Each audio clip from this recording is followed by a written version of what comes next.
എല്ലാ കൂട്ടുകാർക്കും നല്ലൊരു ദിവസം ആശംസിച്ചുകൊണ്ട് മാമ്പഴത്തിന്റെ പുതിയ വീഡിയോയിലേക്ക് സ്വാഗതം. ആദ്യമായിട്ട് കാണുന്നവരാണെങ്കിൽ ചാനൽ ഇഷ്ടപ്പെട്ട ഒന്ന് സബ്സ്ക്രൈബ് ചെയ്യാൻ മറക്കരുതേ. അതോടൊപ്പം തന്നെ കണ്ടുകൊണ്ടിരിക്കുന്ന എല്ലാവരുടെ സപ്പോർട്ടിലേക്കും തുടർന്നും പ്രതീക്ഷിച്ചുകൊണ്ട് നമുക്ക് നേരെ ഉണ്ണിമോടെ അയ്യപ്പസ്വാമിയുടെ അടുത്ത ആഴ്ചയിൽ നല്ലൊരു പ്രമോ വിശേഷം കണ്ടാലോ. അടുത്ത ആഴ്ചയിലെ പ്രമോ വിശേഷത്തിൽ നമ്മൾ കാണുന്ന ദേവകിയമ്മ അങ്ങനെ ഉത്സവം നടത്താനുള്ള കാര്യങ്ങളൊക്കെ നടത്തുവാണ്. അപ്പൊ ആ ഉത്സവം നടത്താൻ തുടങ്ങുന്ന സമയത്ത് ചില അപ്രതീക്ഷിതമായ സംഭവങ്ങളൊക്കെ ഉണ്ടാകുന്നുണ്ട് അവിടെ. അപ്പൊ അതിന്റെ വിശേഷങ്ങളൊക്കെയാണ് നമ്മൾ കാണാൻ പോകുന്നത്. കഴിഞ്ഞ ദിവസം നമ്മൾ കണ്ടു ദേവകിയമ്മ ഒരിക്കലും പ്രതീക്ഷിക്കാത്ത കാര്യമായിരുന്നു നടന്നത്. ദേവകിയമ്മയുടെ മനസ്സിലെ ഏറ്റവും വലിയ ആഗ്രഹമായിരുന്നു ഭഗവാന്റെ ഉത്സവം നടത്തണം എന്നുള്ളത്. അങ്ങനെ മനസ്സിലുള്ള ആഗ്രഹം നടത്താനായിട്ട് ഗിരിദേവൻ പണമൊക്കെ കൊണ്ടേ കൊടുത്തു. പണമൊക്കെ കിട്ടിക്കഴിഞ്ഞപ്പോ ദേവകിയമ്മേനെ ക്ഷേത്രം കമ്മിറ്റിക്കാരും തിരുമേനി എല്ലാരും കൂടി ചേർന്ന് ആദരിക്കുന്നൊക്കെ ഉണ്ട്. ആദരിക്കുന്നത് പൊന്നാട അണിയിച്ച് ആദരിക്കുവാണ്. ദേവകിയമ്മ ഭയങ്കര സന്തോഷത്തിലായിരുന്നു. കാരണം ഉത്സവം തുടങ്ങി തീരുമ്പം ആറാട്ട് വരെയുള്ള സമയത്ത് ഉത്സവം നടത്തുന്ന ആരാണോ അവരാണ് അവിടുത്തെ പ്രധാന ആളായിട്ട് ഇരിക്കണേ. അപ്പൊ അവരെ ആദരിക്കുന്ന ചടങ്ങുകളെല്ലാം കിട്ടിയ ദേവകിയമ്മ എല്ലാവരോടും നന്ദി പറയുന്നുണ്ട്. അതിനുശേഷം ഗിരിദേവനോടും അവരോടും പോയി പറഞ്ഞു, ഗിരിദേവ് ഒത്തിരി നന്ദിയുണ്ടോ, ഗിരിദേവൻ ഇല്ലായിരുന്നെങ്കിൽ ഈ സമയത്ത് എനിക്ക് ഇതൊന്നും നടത്താൻ പറ്റില്ലായിരുന്നു. ഞാൻ വാക്ക് പറഞ്ഞാണ്. പക്ഷെ വാക്ക് പറഞ്ഞ ആൾക്കാരുടെ മുന്നിൽ ഞാൻ നാണം കെട്ട് തല താഴ്ത്തി നിൽക്കേണ്ട വന്നേനെന്ന് പറയാം. പിന്നീട് രാജീവനും വിനോദവും അങ്ങോട്ട് ചെല്ലുന്നുണ്ട്. രാജീവൻ പറഞ്ഞു, ഇപ്പൊ എനിക്ക് മനസ്സിലായി ഗിരിദേവ, ആ പണം ഒന്ന് എന്റെ കയ്യിൽ നിന്ന് നഷ്ടപ്പെട്ട എന്തുകൊണ്ടാന്നുള്ള കാര്യം. അപ്പൊ രാജീവിന്റെ കയ്യിൽ നിന്ന് നഷ്ടപ്പെട്ട പണമാണ് അവസാനം ഉത്സവം നടത്താനായിട്ട് വന്നു ചേർന്നിരിക്കുന്നത്. അപ്പൊ താൻ ചൂത് കളിച്ചുണ്ടാക്കിയ പണമാണ് ഇങ്ങനൊരു നല്ല കാര്യത്തിന് വേണ്ടിയിട്ട് വന്നു കഴിഞ്ഞപ്പോ രാജീവിനും ഭയങ്കര സന്തോഷമാകുന്നുണ്ട്. അതിനുശേഷം ദേവകിയമ്മ വീട്ടിലേക്ക് വരുവാണ്. ദേവകിയമ്മ വീട്ടിൽ വന്ന് ആദ്യം ചെയ്യുന്ന അയ്യപ്പസ്വാമിയുടെ മുന്നിൽ വിളക്ക് കൊളുത്തി പ്രാർത്ഥിക്കുകയാണ്. അങ്ങനെ പ്രാർത്ഥിച്ചിട്ട് തിരിയുമ്പോഴാണ് അനസൂയെ അങ്ങോട്ട് വരുന്നത്. അപ്പൊ അനസൂയോട് പറഞ്ഞു, ഞാൻ ഒരിക്കലും പ്രതീക്ഷിച്ച കാര്യമല്ലായിരുന്നു മോളെ ഇത്, ഈ ഉത്സവം എന്നുള്ളത്.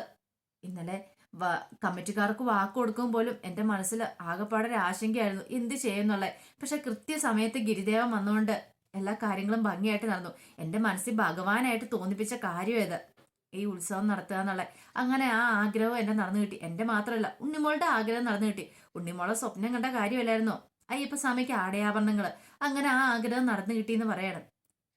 പിന്നീട് ഉത്സവത്തിനുള്ള കാര്യങ്ങളെല്ലാം നടത്തുവാണ്. ഇനിയിപ്പോ അയ്യപ്പസ്വാമിക്ക് ആടയാഭരണങ്ങളൊക്കെ പണിയണം. അപ്പൊ ആര് പണിയും? നല്ല രീതിയിൽ കിരീടവും അരപ്പട്ട എല്ലാം പണിയണം. നല്ല രീതിയിൽ തന്നെ പണിയണം. അങ്ങനെ പണിയുന്ന നല്ലൊരു പണിക്കാരനെ തന്നെ വേണം, സ്വർണ്ണപ്പണിക്കാരനെ തന്നെ വേണം. വിനോദും ജയനും എല്ലാരും കൂടെ വന്ന സമയത്ത്, രാജുവിനും എല്ലാവരും വന്ന സമയത്ത് ദേവയമ്മ ഇതിനെക്കുറിച്ചൊക്കെ ചർച്ച ചെയ്യുന്നുണ്ട്. ഇനിയിപ്പോ ആരെ കൊണ്ടായിരിക്കും ഇതെല്ലാം പണിയിക്കണേ? അത്ര സ്വർണ്ണാഭരണങ്ങളൊക്കെ പണിത് കിട്ടണ്ടേ? അതൊരു വലിയ പ്രശ്നമായി തീർന്നിരിക്കുകയാണ്. ആര് പണിയെന്നുള്ളത്. പിന്നീട് തിരുമേനിയുടെ അടുത്ത് എന്നിട്ട് ഇതിനെക്കുറിച്ചൊക്കെ ചർച്ച ചെയ്യുന്നുണ്ട്. തിരുമേനി പറഞ്ഞു, എനിക്കിവിടെ അത്ര പരിചയമില്ല ആര് പണിയെന്നുള്ള, എന്റെ പരിചയത്തിൽ അങ്ങനെ ആരും ഇല്ല എന്ന് പറയണം. ഈ സമയത്താണ് ഗിരിദേവൻ അങ്ങനെ അങ്ങോട്ട് വരുന്നത്. ഗിരിദേവൻ പറഞ്ഞു, ആ കാര്യം ഓർത്തിട്ട് നിങ്ങൾ പേടിക്കണ്ട, അതിന് പറ്റിയ ഒരാളുണ്ട്. ഒരു കാര്യം ചെയ്യാം, നിങ്ങൾ അവിടെ ഒന്ന് പോയി അന്വേഷിച്ച് നോക്കാൻ പറയാണ്. അങ്ങനെ വിനോദൻ രാജീവനും ഗിരിദേവൻ പറഞ്ഞ അടയാളങ്ങളൊക്കെ വെച്ച് ആ വീട് അന്വേഷിച്ച് ചെല്ലുവാണ്. ഒരു സ്വർണ്ണപ്പണിക്കാരനുണ്ട്. അപ്പൊ അയാളുടെ വീട് അന്വേഷിച്ച് അങ്ങനെ ചെല്ലുവാണ്. അങ്ങനെ അവിടെ ചെന്ന് കഴിഞ്ഞപ്പോഴത്തേനും ഒരു പുള്ളിക്കാരൻ ഇറങ്ങി വന്നു. ആ പുള്ളിക്കാരനോട് ഇങ്ങനെ സംസാരിച്ചു. ഇവിടെ ഒരു സ്വർണ്ണപ്പണിക്കാരനുണ്ടെന്ന് പറഞ്ഞിട്ട് നന്നായിട്ട് പണിയുന്ന പുള്ളിക്കാരനാ. അപ്പൊ അയാളെ കുറിച്ച് അറിയാവോ, അയാളെ ഒന്ന് കാണാൻ വന്നാന്ന് പറയണം. പറഞ്ഞു, ഇപ്പോഴയാൾ ഇവിടെ ഇല്ലാന്ന് പറയണം. അയാൾ പണി നിർത്തി പോയെന്നൊക്കെ പറയണം. ഞങ്ങൾക്കൊന്ന് കാണാൻ പറ്റുമോ? ഞങ്ങൾക്ക് ക്ഷേത്രത്തിൽ ഉത്സവമാണ്. അപ്പൊ ഉത്സവത്തിന് വേണ്ടിയിട്ട് കുറച്ച് ആടയാഭരണങ്ങളൊക്കെ പണിയിക്കാനെന്ന് പറയാം.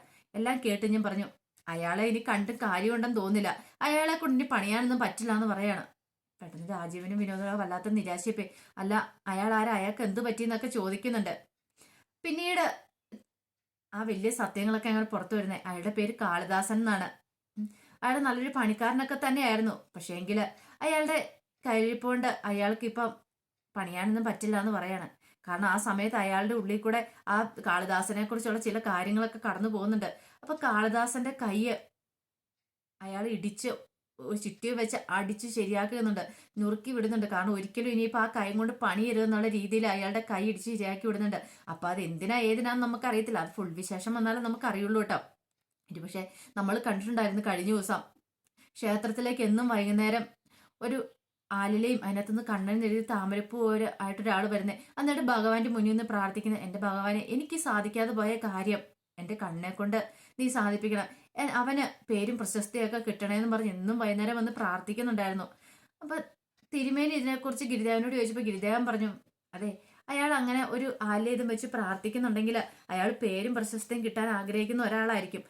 ഒരുപക്ഷെ കലാകാരനായിരിക്കും, അല്ലെങ്കിൽ കലാകാരനാകാൻ ആഗ്രഹിക്കുന്ന ഒരാളോ അല്ലെങ്കിൽ അയാളുടെ അടുത്ത ആൾക്കാർ ആരെങ്കിലുമൊക്കെ ആയിരിക്കും എന്ന് ഗിരിദേവൻ പറയുന്നുണ്ടായിരുന്നു. അപ്പൊ അയാളാണ് കാളിദാസൻ എന്ന് പറഞ്ഞ അയാളായിരുന്നത്.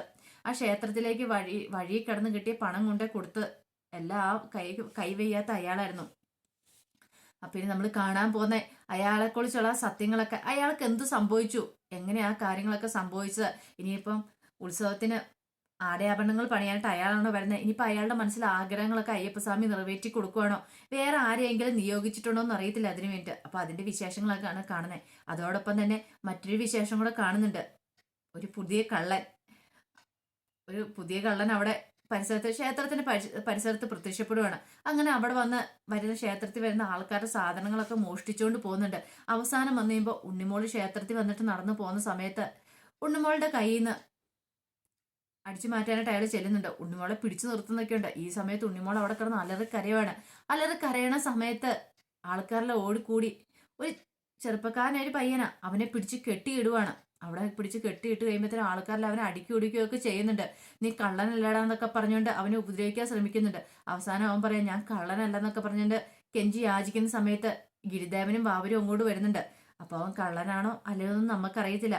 പിന്നെ അവനെ കുറിച്ചുള്ള കഥകളൊക്കെ ആയിരിക്കും പുറത്തു വരുന്നത്. ഒരു പക്ഷെ അവനായിരിക്കും ഇനിയിപ്പോ അയ്യപ്പസ്വാമിക്കുള്ള ആടയാഭരണങ്ങളൊക്കെ പണിയാൻ പോകുന്നത്. ഒരു പക്ഷെ കാളിദാസൻ പ്രാർത്ഥിച്ച ആ കണ്ണൻ ഒരുപക്ഷെ ആ ചെറുപ്പക്കാരനായിരിക്കണം.